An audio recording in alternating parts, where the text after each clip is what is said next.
Cuentos de Medianoche.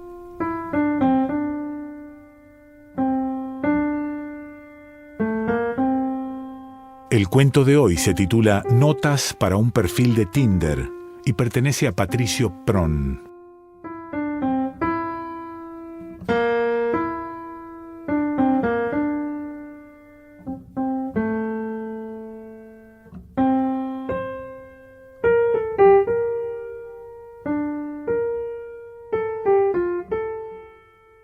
Antes de que ella le gritase y le devolviera sus cosas, ella estaba muy enamorada de él y él lo estaba de ella.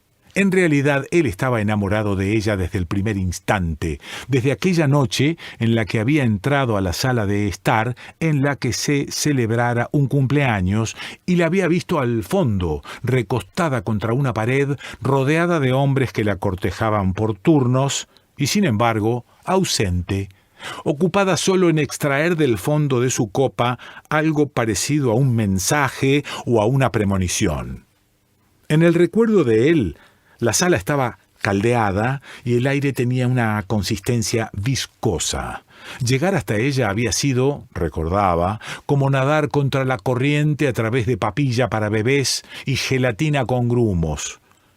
En el recuerdo de ella, sin embargo, la sala estaba helada y ella se preguntaba cómo regresar antes a su casa sin interrumpir a la niñera, que seguramente había acostado ya a la niña, cuando vio acercarse a ella un hombre no muy agraciado que acababa de entrar, que traía una botella de vino en los brazos y tenía el cabello mojado. Más tarde iba a decirle, e iba a terminar creyéndolo ella misma, que se había enamorado de él en ese instante. Pero la verdad es que, al verlo aproximarse, solo había reparado en su cabello mojado y se había reprochado que había comenzado a llover y ella no se había dado cuenta.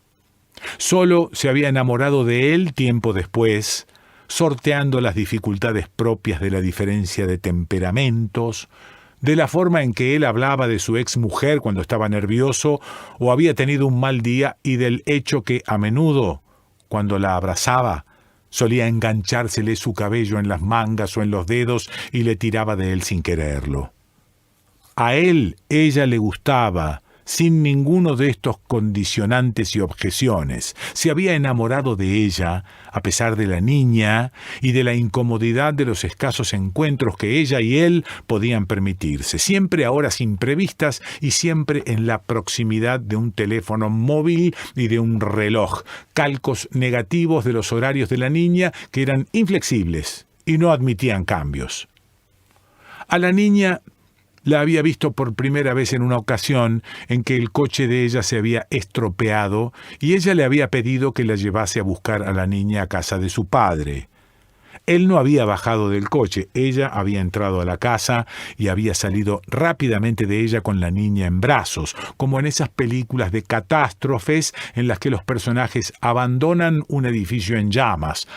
Ambas se habían sentado en el asiento trasero y él había conducido hasta la casa de ella como si fuese el conductor de un coche de alquiler, alguien ajeno a la unidad mínima que conformaban la mujer y la niña, y que no debía inmiscuirse en su conversación. Por lo demás, la niña y su madre prácticamente no habían hablado en todo el trayecto.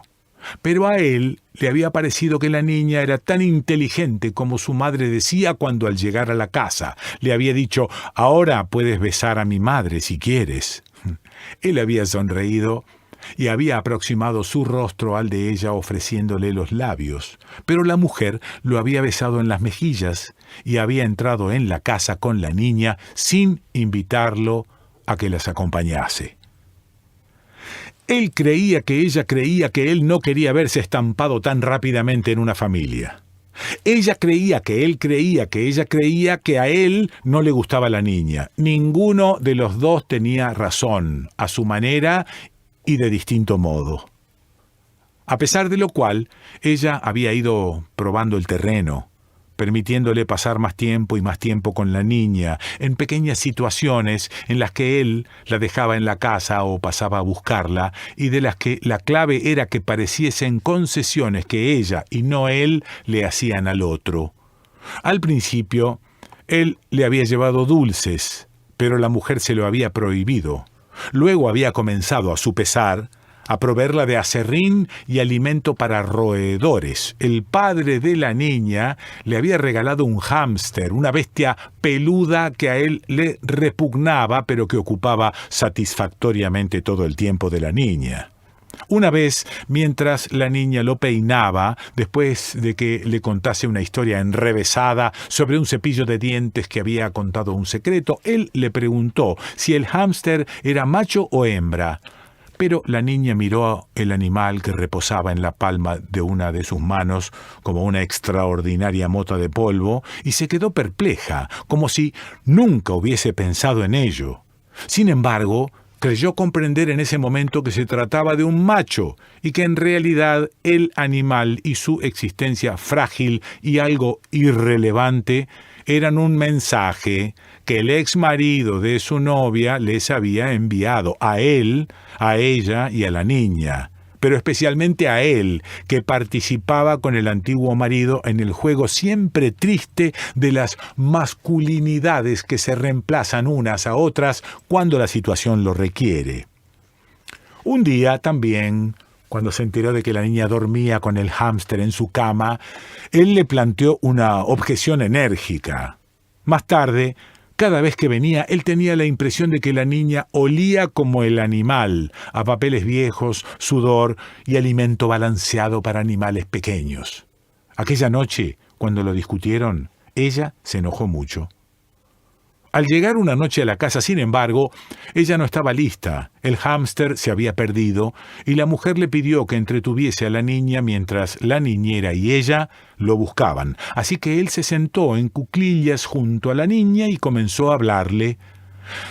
La niña no parecía preocupada. Estaban en la sala de estar donde ella tenía su vasto reino infantil y se entretenía fingiendo preparar un plato en la cocina de juguete que su madre le había regalado la Navidad anterior. ¿Qué estás cocinando?, le había preguntado él. Ella le había respondido que estaba cocinando colas de ratas y cucarachas negras y gigantes con murciélagos y hormigas. Él le había dicho que se las iba a comer todas y ella se había reído. Entre ellos se había establecido una especie de competencia tranquila que se expresaba en los términos en los que la niña lo prefería, en una larga conversación entre ellos que era enormemente seria y al mismo tiempo graciosa, todo junto y sin ambigüedad alguna.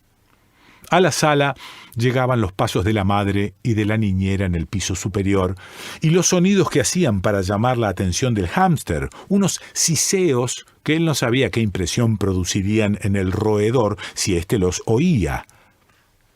A él le gustaban los niños, pero había roto con su esposa porque no habían podido tenerlos.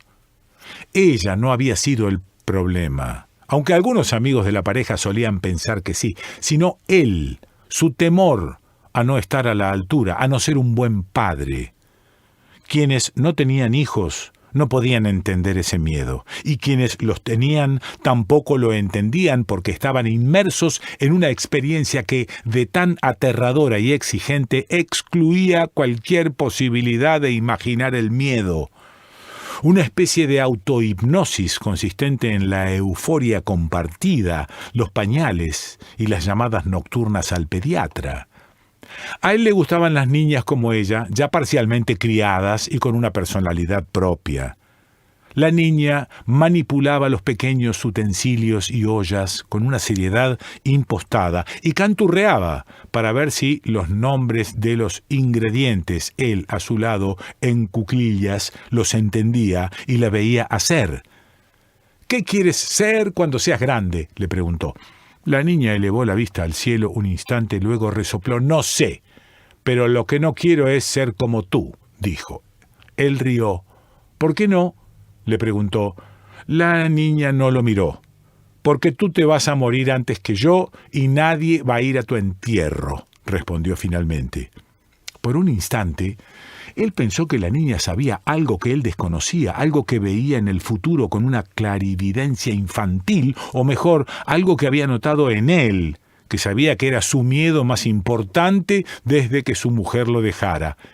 ¿Qué crees que sucede cuando te mueres?, preguntó él, todavía en cuclillas, desplazando el peso de su cuerpo de una pierna a la otra, mientras seguía a su lado frente a la cocina de juguete. La niña titubeó. Primero te quedas dormido y no puedes despertarte, y después los gusanos te comen los ojos y los dedos, y después todo el resto del cuerpo. Te quedas muerto para siempre, le respondió. ¿No crees que hay ángeles? ¿Que después de que tú mueres te encuentras con las personas que murieron antes que tú?, le preguntó él con auténtica curiosidad. La niña pareció enojarse. «Nah, eso es una tontería», respondió finalmente. «Cuando te mueres, tu cuerpo es como una carne que ya no sirve para comer, está podrida y se la comen los gusanos porque ellos comen la carne podrida. Te mueres y tu mente es como un televisor apagado que no tiene imágenes ni colores, ya no piensas en nada ni te importa nada», dijo. «Qué triste», respondió él, pero la niña se encogió de hombros en silencio.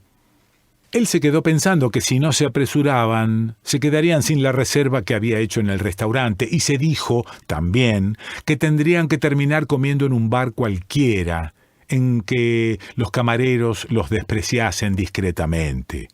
Repentinamente lo envolvió la pesadumbre, cuando pensó en sus amigos solteros, que se prestaban a citas a ciegas, o contrataban agencias matrimoniales, o abrían perfiles en redes sociales de solteros y se enorgullecían de sus hallazgos. Algunos de ellos trabajaban con él y solían pasar el rato junto a la máquina de café, manipulando rostros y perfiles, descartando y aceptando, como si su vida consistiese en una sucesión de elecciones inmediatas, irreflexivas y absolutas, sin regreso. Alguna vez había pensado que él iba a tener que abrirse un perfil como esos, y la idea, es decir, la idea de que un día iba a tener que descartar y ser objeto de descarte, había sido lo más duro de sobrellevar durante los años que había estado soltero antes de conocerla a ella. ¿Qué había hecho durante todos esos años?, se preguntaba a veces. Trabajar. Encerrarse en su departamento, salir con una o dos mujeres que algunos amigos habían creído perfectas para él y que tenían defectos evidentes, físicos y de carácter que hacían imposible que lo suyo funcionase. Masturbarse generalmente de madrugada, tratar de no sentir conmiseración por sí mismo y caer una y otra vez en ella. La niña había terminado ya y le extendió una pequeña cazuela metálica vacía. «Cómetelo», le ordenó. Él se la llevó a los labios y aspiró haciendo ruido. «Delicioso», dijo, y agregó, «nunca había comido unas cucarachas tan buenas». La niña rió. «No eran cucarachas, eran caramelos con forma de cucaracha», dijo. A él le pareció que era un buen signo que la niña hubiese decidido darle algo medianamente comestible en lugar de insectos.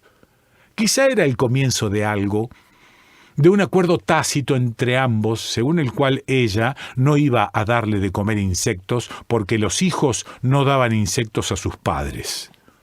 Solo lamentó que la mujer no estuviera allí para verlos, para ver la forma en que la niña había derribado para él una pared que la mujer todavía mantenía alta para protegerse y para proteger a su hija de las decepciones. Se había cansado de estar en cuclillas y ya no había ningún sonido desde la planta de arriba.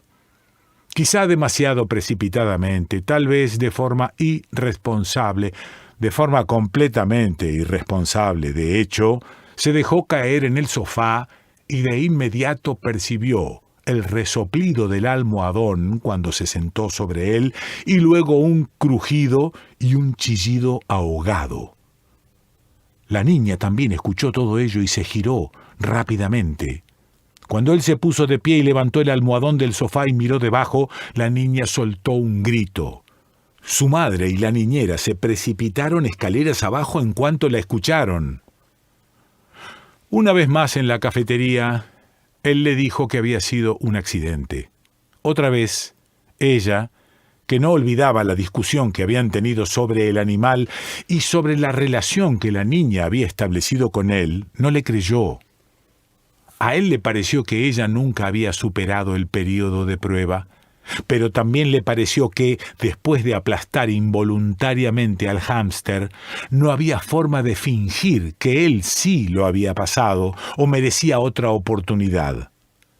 La presencia de niños pequeños y roedores debía de ser un escollo insalvable para el amor en el presente. Se dijo que siempre tenía que haber sido así, también en la Edad Media, cuando los ratones transmitían enfermedades mortales y los niños podían ser príncipes herederos de países que se rompían en guerras intestinas cada vez que uno de ellos venía al mundo con una promesa de inestabilidad y amenaza. Se dijo que iba a tener que evitar ambas cosas en el futuro, niños y roedores. Pero también se preguntó cómo iba a hacerlo. Sobre todo, cómo iba a hacer que cupieran un par de frases de un perfil cualquiera todo lo que había sucedido. Patricio Pron.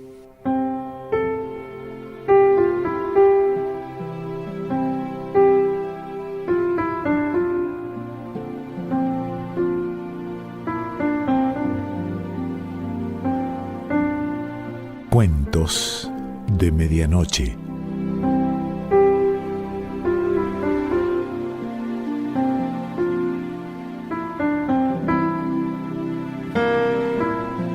Selección Pancho Mondino. Idea y lectura Quique Pessoa.